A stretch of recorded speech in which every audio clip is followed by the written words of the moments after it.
Happy Saturday, YouTube, and a very special shout out to our brothers and sisters in the great white north of Canada.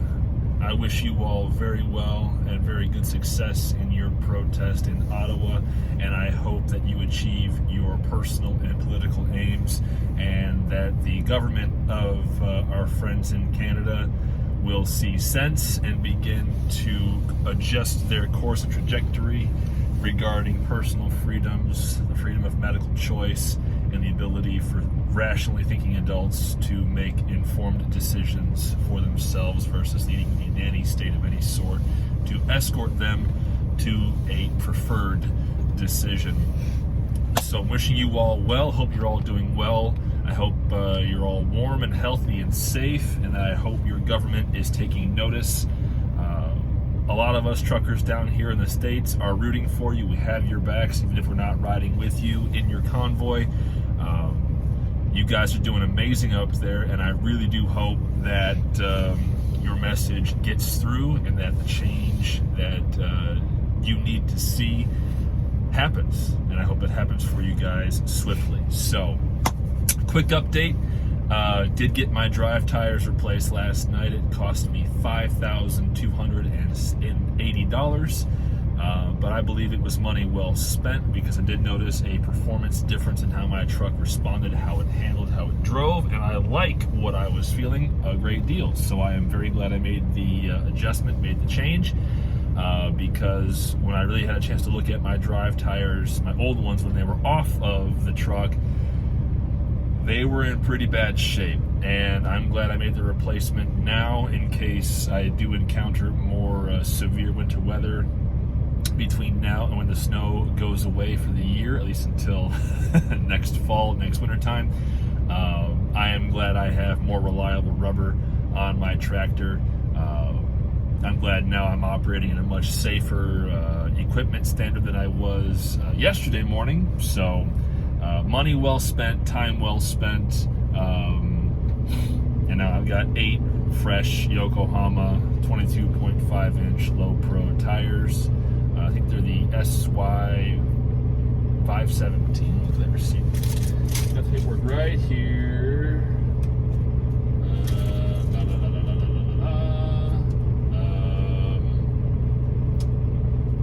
Oh, it's the Y51725. I think that's the actual model number. They look good. They feel good. I like the name Yokohama. I know they're mostly famous for race car tires. This is not a racing truck, but I kind of like having the racing pedigree on my wheels. And I didn't think the price was too bad. You know, I paid about $540 per tire, which for 8 tires plus labor plus valve stems and all that, I mean, it was not a bill I wanted to pay, but it's definitely money I do not feel at all sad that I did pay, because again, fresh tires from a reputable name brand that I hope will last me significantly longer than 130,000 miles before I need to even think about replacing them as well. So there's that update.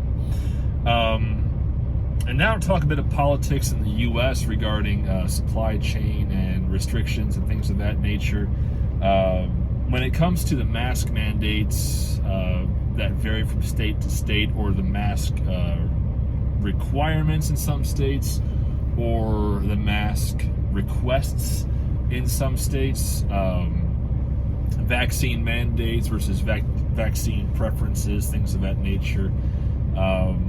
It's a good thing that the federal government is kind of letting the individual states decide for themselves what restrictions they see fit to impose. Because if America's truckers really did get together and really did decide to either, drive on Washington, or as opposed to marching on Washington, or decided instead just to shut down and stop moving freight, the repercussions through the American supply chain could be pretty severe. I got a little email blast from the Owner-Operator and Independent Drivers Association, aka OOIDA, of which I am a member. that according to information that they were seeing, there's 10% fewer trucks on the road right now in mid to late January 2022 versus the same time in January 2021. So there's already a reduction in available assets to move freight depending on what information that OOIDA is looking at. Now, I didn't see their original information. I didn't see their original statistics. I didn't see the original sources they were drawing from. I'm just regurgitating, literally regurgitating, what I inferred from the quick email blast that I saw from them. So assuming that OOIDA's information is 100% accurate, that it is not slanted, that it is not misinformed or ill-informed or under-informed, depending on the sources they were operating under, or if they were not themselves misguided by the source that reported to them, a 10% reduction in trucking capacity, meaning units to move freight, whether it's dry van, reefer, tanker, flatbed, step deck, heavy haul, whatever. That's a significant decrease, especially as the demand for e-commerce and just cargo in general literally went through the roof, especially in the air freight sectors. I mean, airlines were able to operate passenger aircraft as freighters, either using just their belly hold cargo space or even converting their passenger cabins into temporary cargo bays. They call them freighters, which is pretty fun. Several European airlines did this. I think a couple of American airlines or North American airlines did the same thing, where they converted some aircraft to freighters. But mostly American-based or North America-based airlines have primarily just operated their larger aircraft when they're not using their big wide bodies, like the 777 or their 787 or the A330 or whatever on domestic high-density routes. They were just using them primarily with their belly hold freight to move cargo around. But I do know that Air New Zealand is operating their 787-9s essentially exclusively as freighter aircraft, because New Zealand has not yet really reopened, as far as I'm aware, for leisure travel. So they're operating their wide-body aircraft as cargo airliners, mostly to and from China, but also occasionally to and from the United States and North America in general, as well as other points that they will visit. So there's still a major demand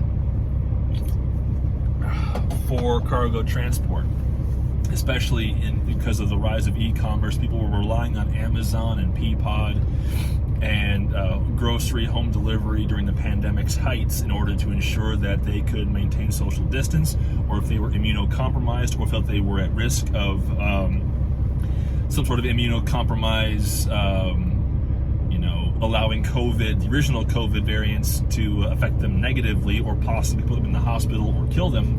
A lot of people relied on home delivery services to get their goods, their food, their produce, their necessities, all that stuff. So freight delivery, whether it's point to point, home base, or final mile, or over the road, hub to hub. Mostly what I do essentially is hub to hub, or in this case, business to business, or producer to end user, whatever, however you choose to define it. That's what I've been doing pretty much the last couple of years. A loss of 10% of trucks from January 21 to January 22 is a big deal. Now, apparently, according to what I've heard, roughly 10% of Canada's truck drivers either have stopped working because of the vaccine mandates, or are participating in this protest. No, I'm sorry, I have that wrong. I'm sorry, I'm misspeaking. It was 10% of Canada's truck drivers were not vaccinated, I believe, either with the 2-shot option or a single-shot option. I believe that's correct. It was 10%. So they said roughly about, it was either 16,000 drivers or 116,000 drivers were not vaccinated. I believe that's correct. I'm one of those two numbers. Any way you slice it, still 10% of Canada's workforce for trucking and logistics essentially was at risk of being unable to work, especially in cross-border freight, because cross-border freight between the U.S. and Canada is still a major source of business. Because goods and necessities travel from the U.S. to Canada and vice versa. I mean, the United States imports a lot of goods from Canada, different food products, because they maple syrup if you want to joke about it, Canadian bacon, whatever else. And a lot of stuff comes from the U.S. to Canada as well.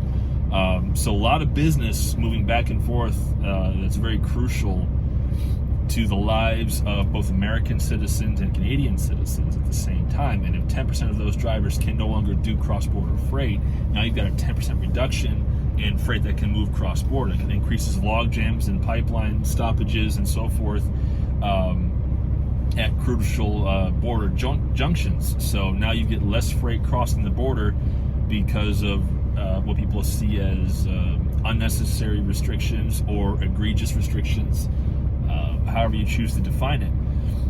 So if 10% of Canada's workforce is no longer eligible to do their job, now you lose 10% of your trucks. Okay. And if you can't replace those drivers, if they're just company drivers, even if you can't replace that pipeline of drivers who are no longer available, now you encounter supply chain issues. And we're already in the midst of one of the worst supply chain breakdowns in modern history, at least as far as I'm aware. I mean, I have never seen shelves this routinely bare in my entire life. I'm in my mid-30s. I have never seen this kind of shortage. I have never seen this kind of lack of supply. I have never seen inflation to this regard. I have never seen anything like this in my entire life. And I'm glad I'm part of a system that's going to enable goods to still move, and for the end user customers' needs to still be met, and for businesses to still conduct their operations and keep their employees on the payroll and continue to produce their finished goods and products and serve their customers.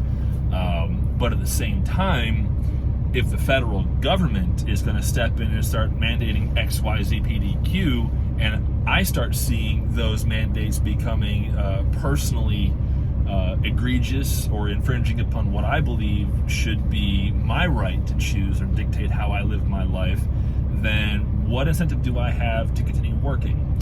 I own this truck.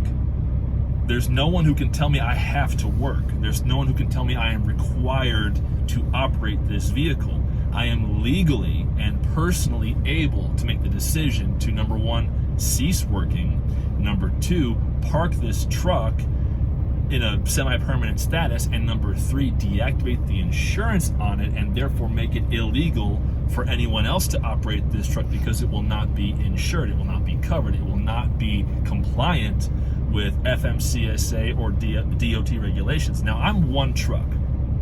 I don't own multiple trucks. I don't own a fleet. I don't have guys working for me. I am one truck, one driver, and I'm leased on with another company. I may only be one truck, but what if 1,000 trucks or 10,000 trucks or 100,000 trucks decide, you know what, we're coming off the road. We don't like this, we're done. We're just going to stop driving because this is too much. We're going to go home and we're going to relax. We're going to watch hockey. We're going to watch reruns of the NFL season. We're going to watch NASCAR when it drops, when it goes live in about 3 weeks after the Super Bowl's over, or whatever the case may be. We're just going to go hunting. We're going to go fishing, take a vacation, whatever. We're just not going to work. Okay. 100,000 trucks come off the road for a month. I mean, we're looking at disaster across all 48 contiguous United States. We're talking about disaster in cross-border freight between the U.S. and Mexico and the U.S. and Canada. We're talking about port backlogs even worse than they are now, and they're still pretty bad. Yeah, the East Coast is doing okay when they're not getting hit by nor'easters, but the West Coast is still a mess. So, problems abounding there. So what's happening in Canada is a very important cautionary tale for not just the Canadian government, but also the U.S. government. We're at a very delicate point in our social order, our social structure, where we are past the point of caring about the mandates. We are past the point of being willing to docilely comply with any whim from government officials in any of the 48 contiguous states. Now, if we get pushed a little bit further, there is no guarantee that there will not be blowback. There is no guarantee that there will not be a U.S. protest that might make the Canadian protest look like, a really fun weekend party on the outskirts of Ottawa, as opposed to a major political statement in downtown Ottawa. I mean, this protest in Canada is huge. And it has repercussions that it's not even fully realizing yet, because it is now potentially serving as an inspiration for American truck drivers to rally and say, look, we're done with the excessive mandates. We're done with this and that and the other. Or it's also a warning where if you push America's truckers, our biggest power as American truck drivers is to not drive our trucks. Not blocking roads, not driving on Washington and blocking up the Beltway, not infringing on the rights and the freedoms of our fellow citizens to freely move around us, but by just not moving freight. The political as well as economic consequences of us not working in protest of government overreach, that is the most crucial and significant power that we as truck drivers have. Yeah, there was the attempted slow rolling protests a couple of months back. I talked about in some earlier videos that I thought was foolish, but that's our power. If we don't work, freight doesn't move. And if freight doesn't move, businesses don't have their ability to satisfy their customers. That means they can't pay their employees. That means, they could go out of business. And that's going to have consequences in elections, because if the blame is appropriately assigned to the government as opposed to us, which delicate balance there too, that could sway elections in crucial areas. That could sway elections that could have massive repercussions throughout the entire country. That could have even international repercussions as well, depending on how foreign policy is influenced by incoming federal office holders. So it is a very significant statement to make that Canadian truckers are making, because those 500 trucks or however many vehicles are actually part of that convoy.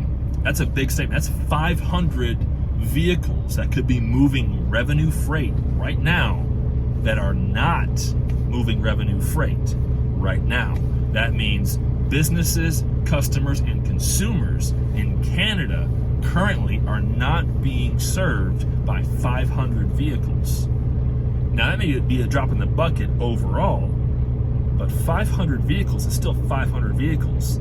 That is hundreds of tons. Well, let's look it up.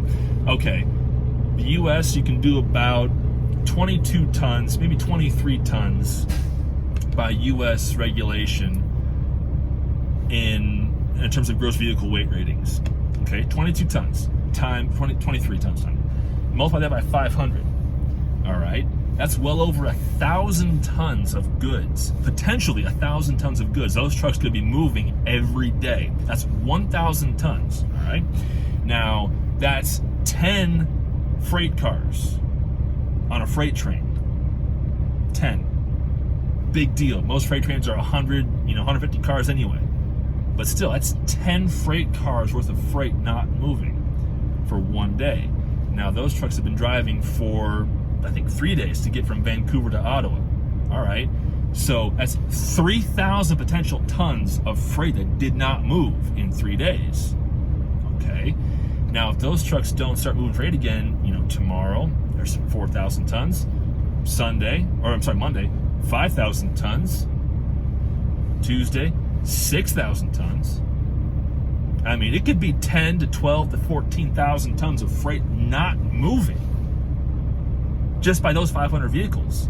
Now, 14,000 tons may not seem like a lot, but if that 14,000 tons is a combination of food and beverage, pharmaceuticals and pharmaceutical ingredient supply, if that's, ingredients to preserve, protect, and produce foodstuffs, if that's building materials, if that's safety materials, if that's, construction elements, if that's raw material transport, you name it, any of those things, 14,000 tons of each individual product chain, that's a big deal for a lot of people in either small areas or across whole regions. So, yeah, we're gonna have to watch and see if America gets a clue about some of these things, or if we're gonna be looking at a protest on the Canadian scale in the States here before too long. So, but I am only one truck, one driver, and I am not issuing a call to protest, but I do believe it is incumbent upon us as the drivers of these trucks to be aware of the political situation and understand that if our rights as drivers and business owners are being corrupted, co-opted, or misused or abused or infringed upon, then we must make a political statement to those in power who would seek to curtail our liberties in an unlawful fashion, and make them perfectly aware that we may not need to take up arms and oppose them in rebellion, but our very act of not working is rebellion enough in itself, because it will have significant consequences for them personally as well as politically. That is our power that we must be very mindful of. We don't have to take up AR-15s and whatever else and go march on our state capitals. All we got to do is not drive. And then freight doesn't move. Things start happening when money isn't getting made, folks, and money talks. Anyway, thank you so much for listening to my huge ramble. I appreciate your time and taking time out of your day to listen to me yammer on about this. So yeah, I will see you down the road.